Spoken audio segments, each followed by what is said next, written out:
ve bilgilendirilmesi doğrultusunda her şartta görevleri peşinde koşan, kaybeden basın çalışanlarını saygıyla, minnetle, rahmetle yad ediyoruz. Ekranlarından da bu programımız canlı yayında Türkiye ve dünya. Ayrıca protokolümüzde bugün bizleri yalnız bırakmayan çok değerli misafirlerimizin de selamlama konuşmaları olacak. Şimdi davetini aldım ancak meclis çalışmaları devam ediyor olduğundan aranızda bulunamıyorum.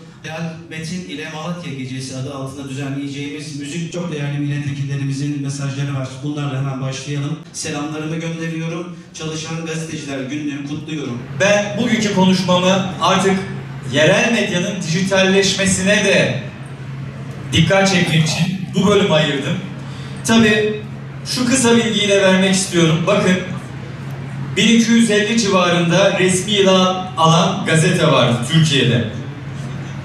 Son 2019 yılındaki ekonomik daralmadan dolayı ilan alan resmi gazetelerin sayısı bugün 800'ün altına düştü Türkiye'de.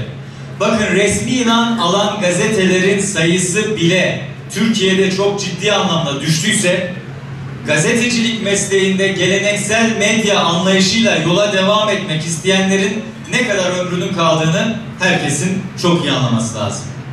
Dolayısıyla bundan sonra ben inanıyorum ki Malatya medyası da zaten internet sitelerimiz maşallah gümbür gümbür gidiyorlar.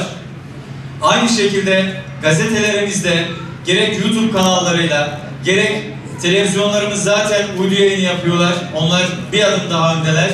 Bu işte daha kaliteli yayınlarla, daha iyi yayınlarla hem Malatya'yı dışarıya daha iyi anlatacaklar.